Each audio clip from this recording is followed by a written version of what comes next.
E se você perdesse sua voz amanhã?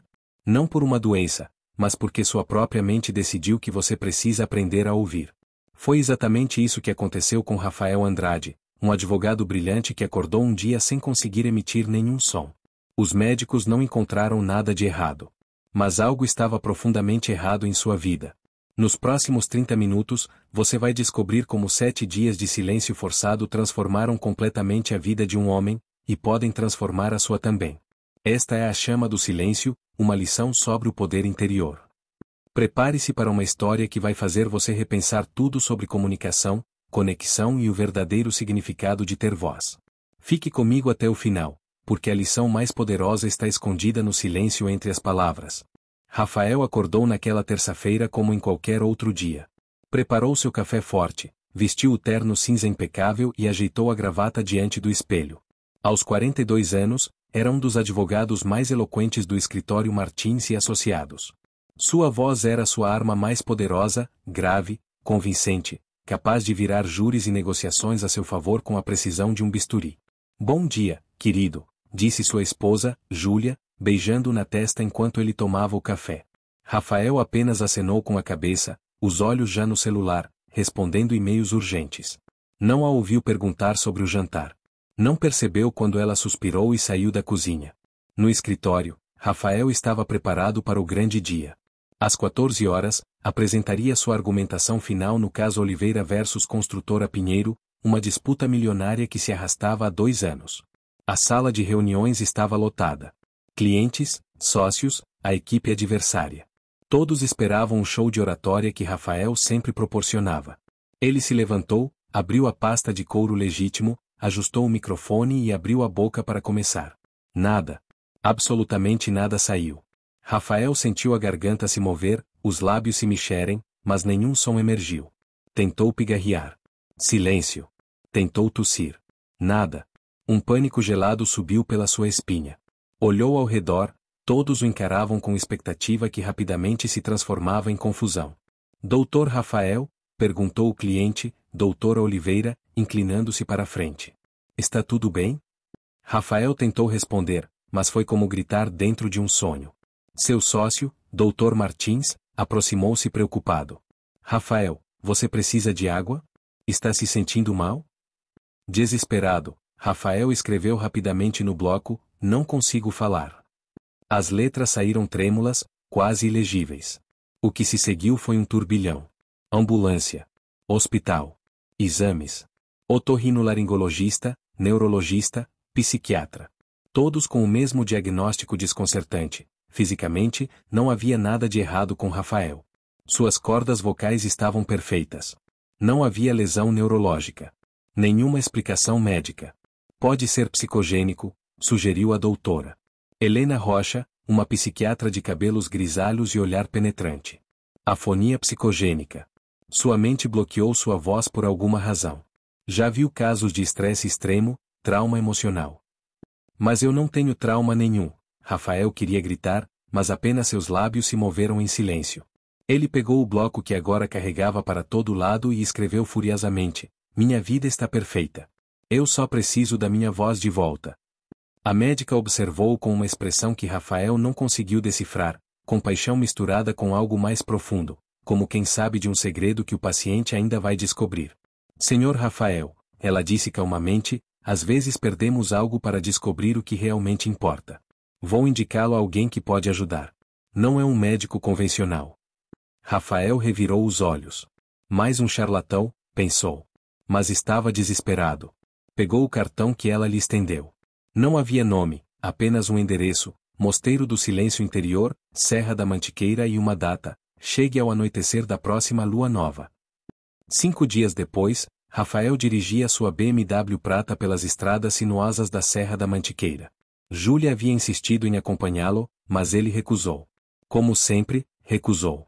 Agora, enquanto o sol começava a se pôr entre os picos das montanhas, ele se arrependia dessa decisão.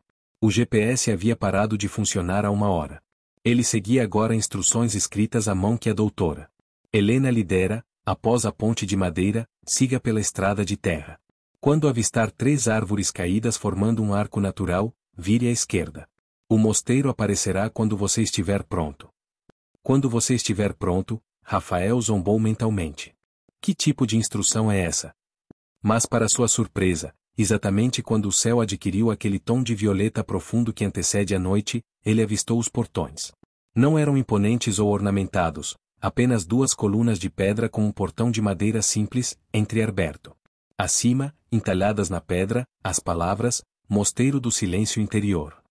Rafael estacionou e caminhou em direção à entrada. Seus sapatos de couro italiano faziam um som inadequadamente alto na trilha de pedregulhos. Atravessou o portão e se viu em um pátio circular, iluminado por tochas que projetavam sombras dançantes nas paredes de pedra. No centro do pátio, sentada em posição de lótus sobre uma esteira de palha, estava uma figura que Rafael primeiro confundiu com uma estátua. Era uma mulher, ou seria um homem? A idade era impossível de determinar. Poderia ter 40 ou 80 anos. Cabeça raspada, túnica simples cor de terra, e olhos que pareciam conter uma eternidade de silêncios. A figura não se moveu quando Rafael se aproximou. Não falou. Apenas olhou. Rafael, nervoso, puxou seu bloco de notas e escreveu: Sou Rafael Andrade. A doutora Helena me mandou. Preciso recuperar minha voz. A figura leu as palavras e, pela primeira vez, se moveu. Com uma lentidão deliberada, levantou-se, e Rafael percebeu que ela era surpreendentemente alta, e fez um gesto para que ele a seguisse. Caminharam em silêncio através de corredores de pedra iluminados por velas. Rafael tentou contar quantas portas passavam, mas perdeu a conta. Finalmente, chegaram a uma cela pequena e espartana, uma esteira no chão, uma vela, uma janela estreita que dava para as montanhas escuras. A figura apontou para a cela, depois para Rafael, e depois para o próprio peito. Então, para a surpresa de Rafael, falou. Sua voz era como o som de folhas secas sendo arrastadas pelo vento, frágil, mas de alguma forma poderosa. Eu sou Mestre Kai. Por 7 dias, você viverá em silêncio. Não porque não pode falar, mas porque escolhe não falar. Há uma diferença. No 8º dia, saberemos se você encontrou o que procura. Mas eu já estou em silêncio, Rafael queria gritar. Escreveu rapidamente no bloco: eu não escolhi isso. Eu preciso da minha voz. Tenho trabalho, família, responsabilidades. Mestre Kai leu as palavras e assentiu, um fantasma de sorriso tocando seus lábios. Sim. Você tem muitas coisas. A questão é, o que você realmente possui? Antes que Rafael pudesse responder, Mestre Kai fez uma reverência e se retirou, deixando-o sozinho na cela com sua raiva, seu medo e o som ensurdecedor do silêncio. Rafael não dormiu naquela primeira noite. Deitado na esteira desconfortável, ele remoeu sua situação. Isso era ridículo. Ele era um homem racional, bem-sucedido. O que estava fazendo em um mosteiro no meio do nada, tratado por um mestre esquisito com enigmas em vez de soluções? Ao amanhecer, uma sineta suave tocou. Rafael levantou-se, o corpo dolorido. Na porta da cela, havia uma bandeja simples, chá verde, pão integral e frutas. E um bilhete: após o desjejum, encontre-me no Jardim de Pedras. MK. O Jardim de Pedras era um espaço circular onde pedras de diferentes tamanhos estavam dispostas em padrões que pareciam ao mesmo tempo aleatórios e intencionais. Mestre Kai estava lá, com um ancinho nas mãos, traçando padrões na areia branca que cobria o chão. Quando Rafael chegou, Mestre Kai lhe estendeu um segundo ancinho e apontou para o lado oposto do jardim. A mensagem era clara: faça o mesmo. Rafael pegou o ancinho com má vontade. Isso era perda de tempo. Ele precisava de terapia real, talvez medicação, não jardinagem zen. Mas começou a arrastar o ancinho pela areia, criando linhas tortas e irregulares. Trabalhou por horas. O sol subiu no céu. Seu estômago roncou. Suas costas doíam. E sua mente não parava. Pensamento sobre o trabalho, sobre o caso Oliveira que certamente estava perdido agora, sobre Dr. Martins provavelmente o substituindo, sobre Júlia em casa, sobre sua carreira desmoronando. No meio da tarde, algo dentro de Rafael explodiu. Ele jogou o ancinho no chão com força, destruindo o padrão que havia criado. Caiu de joelhos, os punhos socando a areia, a boca se abrindo num grito silencioso de frustração absoluta. Mestre Kai parou de trabalhar e caminhou até ele. Não disse nada. Apenas esperou. Quando Rafael finalmente levantou o rosto, havia lágrimas, as primeiras em anos. Pegou seu bloco com mãos trêmulas e escreveu: por que isso está acontecendo comigo? Eu fiz algo errado? Mestre Kai leu, surpreendentemente, sorriu. Não um sorriso de zombaria, mas de reconhecimento. Pegou o bloco e escreveu sua própria mensagem, não fez nada errado. Mas também não fez nada certo. Apenas fez barulho. Rafael leu aquilo 3 vezes, sem entender. Barulho? Sua voz era sua ferramenta profissional, sua identidade. Não era barulho, era poder, precisão, impacto. Mestre Kai escreveu novamente, por 7 anos não falei. Não porque não pudesse.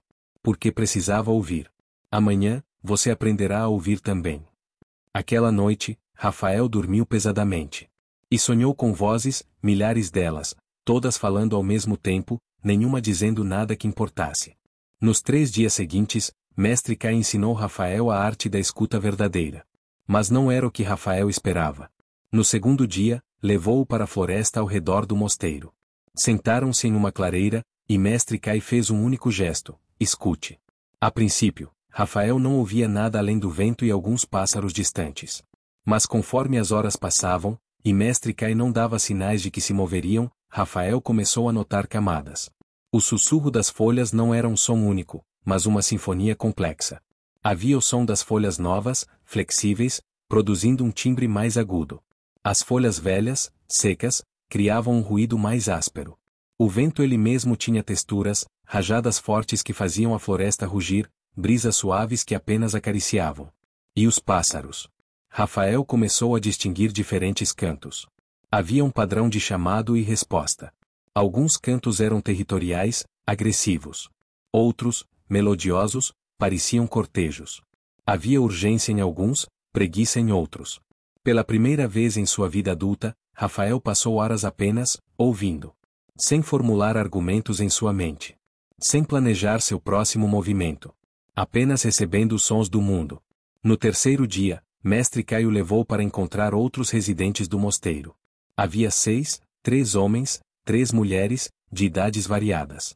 Nenhum falou com Rafael, mas ele foi convidado a se sentar com eles durante o almoço comunal.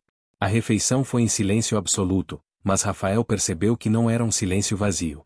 Era um silêncio rico, denso.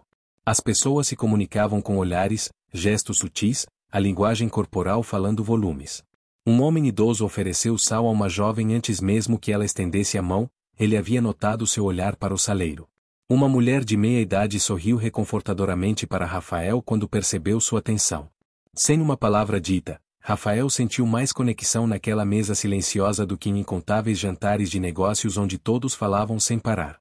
No quarto dia, veio a lição mais difícil. Mestre Kai entregou a Rafael um espelho e um cronômetro. Ajustou o cronômetro para 1 hora e fez um gesto simples: olhe. Olhar para mim mesmo no espelho? Rafael questionou com os olhos arregalados. Mestre Kai apenas acenou afirmativamente e saiu da cela. Rafael sentou-se diante do espelho. Que exercício absurdo! Mas começou. Os primeiros 10 minutos foram desconfortáveis. Ele notava imperfeições que normalmente ignorava, uma pequena cicatriz na testa, fios grisalhos nas têmporas, linhas de expressão ao redor dos olhos. Depois de 20 minutos, algo estranho aconteceu. Quanto mais olhava, menos familiar seu próprio rosto se tornava. Era como repetir uma palavra tantas vezes que ela perde o significado. Aos 40 minutos, Rafael começou a ver além do rosto físico. Via o cansaço acumulado nos olhos. Via a tensão nos músculos da mandíbula. Via algo que não tinha visto em anos: vulnerabilidade. Quando o cronômetro apitou, lágrimas escorriam silenciosamente pelo seu rosto. Não eram lágrimas de frustração, como no jardim de pedras. Eram lágrimas de reconhecimento. Ele estava olhando para um estranho. Um homem que ele havia deixado para trás há muito tempo, escondido atrás de ternos caros e palavras afiadas. No quinto dia, Mestre Kai entregou a Rafael um diário em branco e uma caneta. Escreveu no bloco: escreva sobre a primeira vez que sua voz te traiu. Rafael franziu a testa. Sua voz nunca o havia traído. Sua voz era sua aliada mais fiel. Mas Mestre Kai esperava. Então Rafael começou a escrever, sem pensar muito, deixando as memórias fluírem. Ele tinha 8 anos. Era o aniversário de seu pai, e toda a família estava reunida, tios, tias, primos. Seu pai, um homem corpulento de voz trovejante, estava contando histórias de seus tempos no exército. Todos riam, admiravam, pendiam de cada palavra. O pequeno Rafael, querendo impressionar o pai, interrompeu a história. Papai, posso contar aquela vez que... Silêncio! A voz do pai cortou o ar como um chicote. Adultos estão falando. Meninos ficam quietos e aprendem. A sala inteira ficou em silêncio constrangedor. Rafael sentiu seu rosto queimar de vergonha. Correu para o quarto e chorou, mas silenciosamente, porque meninos também não choravam. Naquela noite, fez uma promessa: quando crescesse, ninguém mais o mandaria calar a boca. Sua voz seria tão forte, tão convincente, tão impossível de ignorar, que todos teriam que ouvir. Rafael parou de escrever, o coração acelerado. Nunca havia conectado aquele momento com sua carreira, com sua obsessão pela eloquência. Mas ali estava, claro como cristal. Continuou escrevendo. Outras memórias surgiam. Aos 13 anos, tentando contar à mãe sobre o bullying na escola, mas ela estava ocupada demais com o bebê. Aos 17, querendo dizer à sua primeira namorada que a amava, mas as palavras empacando na garganta, e ela partindo por achar que ele não se importava.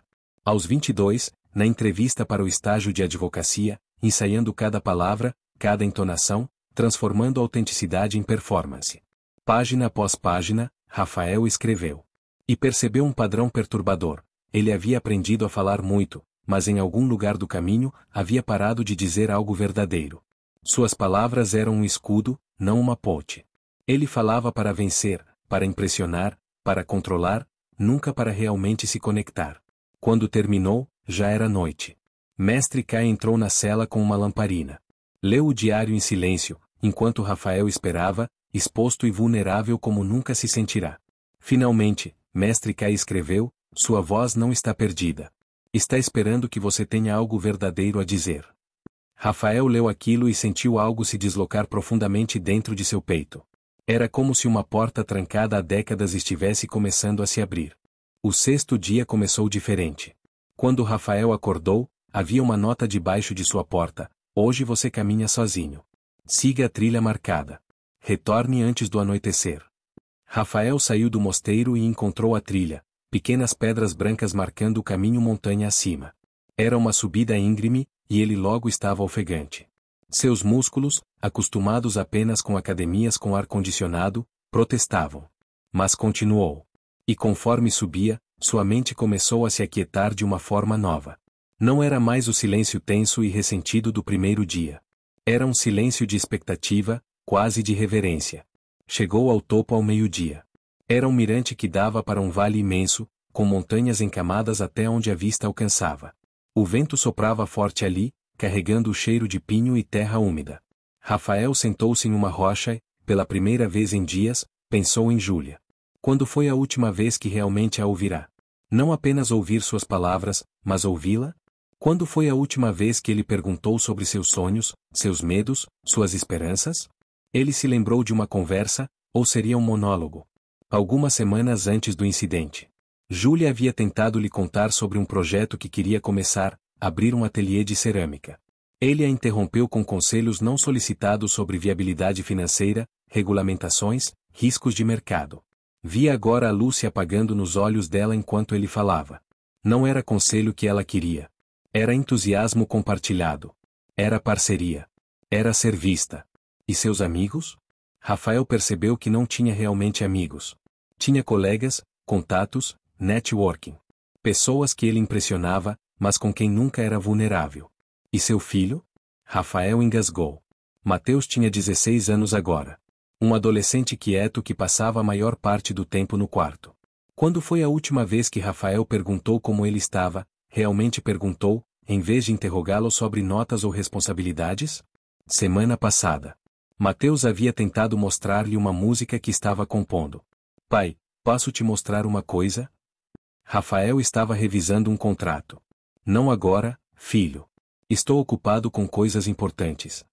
Coisas importantes. Ali, no topo daquela montanha, Rafael finalmente entendeu. Ele havia construído uma vida inteira ao redor de sua voz, mas havia usado essa voz para construir muros, não pontes. Falava para dominar conversas, não para criar conexões. Suas palavras eram armas, não abraços. E agora, sua própria mente havia lhe tirado sua arma. Não como punição, mas como misericórdia. Como um professor gentil tirando um brinquedo perigoso das mãos de uma criança. O vento soprou mais forte, e Rafael abriu a boca. Não para falar, mas para sentir o ar entrando e saindo. Pela primeira vez, pensou em sua respiração não como combustível para palavras, mas como algo sagrado em si mesmo. Desceu a montanha com passos lentos. Não havia pressa. Pela primeira vez em décadas, não havia lugar onde ele deveria estar. Nenhuma reunião, nenhum tribunal, nenhuma performance. Apenas o caminho, um passo de cada vez. O último dia completo no mosteiro amanheceu envolto em névoa. Rafael acordou com uma clareza que nunca experimentara. Era como se algo pesado houvesse sido removido de seus ombros, uma armadura que ele nem sabia que estava usando. Mestre Caio esperava no jardim de pedras. Ao lado dele, uma surpresa, Júlia. Rafael sentiu seu coração disparar. Ela parecia cansada, preocupada, mas seus olhos se iluminaram ao vê-lo. Ele quis correr até ela, abraçá-la, pedir perdão por todos os anos de desatenção. Mas seus pés ficaram plantados no lugar. Mestre Kai fez um gesto para que se sentassem juntos. Júlia olhou nervosa para Rafael, então para Mestre Kai. Eu não entendo, ela começou. A doutora Helena me ligou, disse que eu deveria vir. Rafael, o que está acontecendo? Os médicos disseram que não há nada fisicamente errado com você. Rafael pegou seu bloco e escreveu lentamente, escolhendo cada palavra com cuidado, estou aprendendo a ouvir. Júlia leu e lágrimas imediatas encheram seus olhos. Você nunca precisou vir para um mosteiro para aprender isso. Eu estive aqui o tempo todo. As palavras eram simples, mas carregavam o peso de anos de solidão compartilhada. Mestre K interveio suavemente. Senhora Júlia, há algo que você gostaria de dizer ao seu marido? Algo que você tem tentado dizer? Júlia olhou para suas mãos, depois para Rafael. E então, começou a falar. Não com raiva, mas com uma honestidade dolorosa que Rafael nunca ouvirá usar. Ela falou sobre a solidão de estar casada com alguém que estava sempre falando mas nunca dizendo nada real. Sobre os jantares silenciosos onde ela desistiu de tentar se conectar. Sobre os planos que ela tinha abandonado porque ele nunca realmente os ouvia. Sobre como ela se sentia invisível em sua própria casa. Você tem uma voz tão poderosa, Rafael, ela disse, as lágrimas escorrendo livremente agora. Mas comigo, com Mateus, você usa essa voz para nos afastar. Cada conselho não solicitado, cada interrupção, cada vez que você transforma uma conversa em um debate que precisa vencer. É como se você tivesse medo de realmente nos deixar entrar. Rafael sentiu cada palavra como se fosse física. Não doía, ou melhor, doía do jeito certo. Como um músculo atrofiado sendo alongado pela primeira vez. Pegou o bloco novamente, você está certa. Eu tive medo. Medo de que se eu parasse de falar, de impressionar, de ser o melhor, vocês viriam que por baixo não há nada de especial. Apenas um menino de 8 anos que foi mandado calar a boca e nunca superou isso. Júlia leu e soluçou. Alcançou por cima da mesa de pedra e segurou a mão de Rafael. Era a primeira vez em anos que eles se tocavam sem ser mecânico, sem ser de passagem. Mestre Kai se levantou silenciosamente e se afastou, deixando-os sozinhos. Por horas, eles ficaram ali. Júlia falou, sobre seus sonhos de cerâmica, sobre o isolamento que sentia, sobre como ainda amava o homem com quem se casara, mas havia perdido a esperança de encontrá-lo novamente. Rafael escreveu, pedidos de desculpa, memórias que havia enterrado, medos que nunca admitira. Não foi uma reconciliação instantânea. Foi um começo. Mas pela primeira vez em anos, foi real. Na manhã do 8º dia, Rafael acordou e soube. Algo havia mudado fundamentalmente. Não voltou, transformou. Encontrou-se com Mestre Kai pela última vez no pátio de entrada. O mestre o olhou longamente, depois acenou com aprovação. Sua voz nunca foi o problema, Mestre Kai disse. Era como você a usava. E por quê? Hoje, quando você falar novamente, será diferente. Rafael pegou seu bloco, mas hesitou. Havia algo que ele precisava tentar. Fechou os olhos, respirou fundo, e pela primeira vez em 8 dias, tentou falar. Não para impressionar, não para vencer. Apenas para expressar uma verdade simples. Obrigado, ele sussurrou. Sua voz era áspera, frágil, completamente diferente do timbre grave e imponente que costumava ter. Soou quebrada, vulnerável. Soou humana. Mestre Kai sorriu amplamente. Ela voltou. Mas não é a mesma voz. É melhor. Rafael e Júlia voltaram para São Paulo naquela tarde. A viagem foi diferente. Ele dirigia, ela como copiloto, mas desta vez, ele ouvia. Ela falava sobre o ateliê, sobre aulas de cerâmica que queria tomar, sobre cores e formas. E Rafael apenas ouvia, ocasionalmente fazendo uma pergunta, não para demonstrar conhecimento, mas porque estava genuinamente curioso. Sua voz era ainda fraca, então ele falava pouco. E descobriu que isso era bom. Quando chegaram em casa, Mateus estava no sofá, com fones de ouvido. Rafael sentou-se ao lado dele e tocou gentilmente seu ombro. O garoto olhou surpreso, o pai nunca simplesmente sentava com ele. Rafael gesticulou para os fones. Mateus, desconfiado, os entregou. Era a música que ele havia tentado mostrar semanas antes, uma composição melancólica, surpreendentemente madura, sobre solidão e esperança. Quando a música terminou, Rafael olhou para o filho e sussurrou: "É linda. Conta-me sobre ela." Mateus piscou, claramente chocado. Então, lentamente, timidamente, começou a falar. Sobre a inspiração, sobre os acordes que experimentou, sobre como a música o fazia sentir menos sozinho. Rafael apenas ouviu. E no final, disse algo que nunca dissera antes: "Eu não entendo tudo sobre música. Mas entendo que isso é importante para você. E isso o torna importante para mim." Na segunda-feira, Rafael voltou ao escritório. Dr. Martins o recebeu com preocupação e alívio. "Rafael. Os médicos disseram, mas você está falando novamente." "Um pouco," Rafael respondeu, sua voz ainda não totalmente recuperada. "Dr. Martins, precisamos conversar sobre o caso Oliveira." Esperava raiva por ter perdido o caso, decepção. Mas o que veio foi surpreendente: já está resolvido. Conseguimos um acordo excelente. A verdade é, Rafael, sua substituta, a doutora Fernanda, teve uma abordagem mais colaborativa. O outro lado respondeu bem. Rafael absorveu isso sem o golpe ao ego que esperava sentir. Isso é bom. Ela fez um bom trabalho. Nas semanas seguintes, Rafael mudou sua prática. Não da noite para o dia, transformação real é lenta. Mas ele começou a ouvir seus clientes de verdade, não apenas seus casos. Começou a fazer perguntas ao invés de assumir respostas. Começou a buscar acordos ao invés de sempre buscar vitórias esmagadoras. Sua voz nunca voltou completamente ao que era. Permaneceu um pouco mais suave, um pouco menos imponente. Alguns colegas acharam isso fraqueza. Mas seus clientes sentiram diferente. Sentiram que estavam sendo ouvidos. E casos começaram a se resolver de maneiras mais humanas, mais satisfatórias para todos os envolvidos. Em casa, Rafael instituiu uma nova tradição: jantar sem telefones, onde cada pessoa falava por 5 minutos ininterruptos sobre seu dia, enquanto os outros apenas ouviam. No começo foi desconfortável. Mas gradualmente, tornou-se o momento mais importante do dia. Júlia abriu seu ateliê 6 meses depois. Rafael compareceu à inauguração, não como um advogado importante, mas como um marido orgulhoso, ouvindo sua esposa compartilhar seus sonhos com os visitantes. Quando alguém lhe perguntou o que achava, ele simplesmente disse: "Não entendo muito de cerâmica. Mas entendo de paixão. E minha esposa é brilhante." Mateus apresentou sua música em um pequeno evento da escola um ano depois. Rafael estava na primeira fila. Não ofereceu conselhos sobre carreira musical ou realidade econômica. Apenas disse: "Estou orgulhoso de você." E aqui está a verdade que Rafael aprendeu naqueles 7 dias de silêncio. A chama mais poderosa não é aquela que queima alta e barulhenta, consumindo todo o oxigênio da sala.